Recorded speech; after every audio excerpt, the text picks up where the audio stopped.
attended by different civil society groups, Ayan naman yung civil society nila. religious leaders, Ayan na naman sila!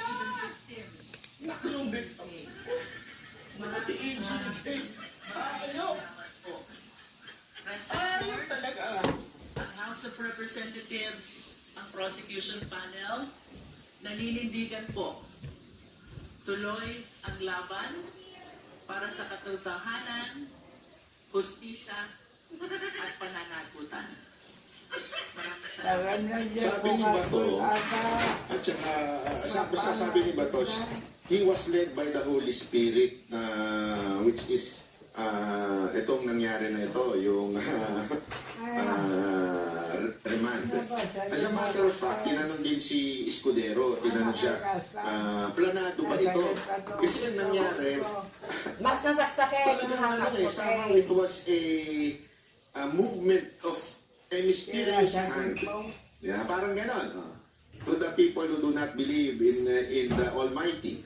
Pero kay Bato, it was the Holy Spirit who guided him.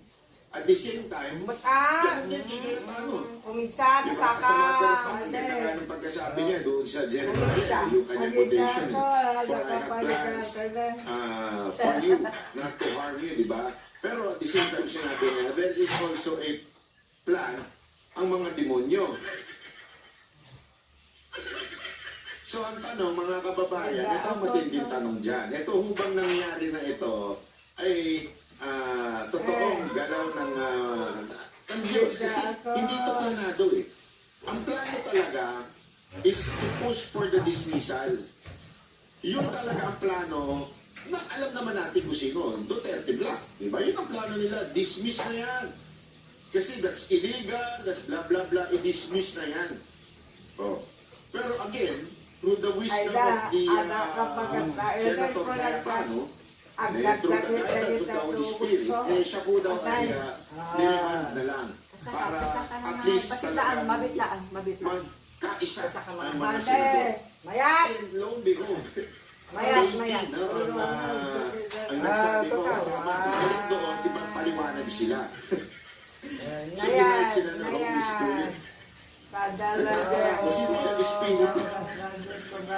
Kaninong Espiritu yung sinasabi mo? Luistro. Baka kasi, sabi nga ni Cayetano, may plano ang Diyos, pero may plano rin ng demonyo. Kaninong Espiritu yan? Yung Espiritu ba na yan, yung nagdidikta sa atin na mangutang tayo? Hindi kasi may mga ganun eh. Kaya huwag natin itong paglaruan. Parang ang dating, ay pupunta kayo ngayon sa simbahan, papabasbasan ninyo. Hindi nyo kailangan, alam mo, ang dami yung arte. Sa totoo lang. Para kayong mga, masyado kayo sa optics eh, na kami ang mga santo, kami ang mga banal. Porque kasalanan ni Bato. Bato, kasalanan mo ito eh. Totoo lang, may Holy Spirit ka. Ngayon, ayaw nilang patalo. Pumunta sila. Meron ba silang inakay sa worship? Hall ng Senado. Ay, ng Kongreso. Agoy! Hindi na nagkakatalo to sa mga drama eh, no? Hindi na kasi nasabing drama yung kay Bato. Kitang-kita niya yung drama. Backward. Kaysa sa pumunta kayo sa simbahan, sagutin nyo na lang. Ang dami nyo nga kasi. Kasi, totoo lang, ano pa utot to? Ha? Pag sinusimba-simba kayo, pati nyo na lang sagutin yung inquiry o yung pagbalik sa inyo ng Senado. Sagutin nyo na lang. Legal battle to eh. Nang wedding naman kayo, oo. Kung ano yung mga iniisip nyo.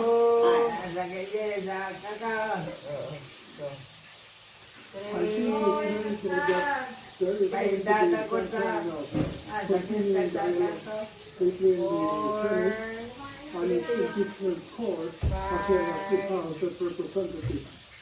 But as I have said, it is very important that both the 19th Congress Bilang ka, tanungan po sa abay ka. And I'm Nakakadyan din ko. come into being. And therefore, the Three. return of the case back to the lower house must include the concept of waiting for the 20th Congress. Ano naman natin ba? Ito naman, itong si, yan. Wow!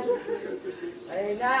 Pag-aapan ko na. Wow! No, nagganyan na. Kasi mga kababayan, nakita ko sa inyo yung sulat ni, ni Senate President na sinasabi dito na cancel. Oh, sige, Win, magnakan Apay kita ka magnahay. Magnakan Magnakan.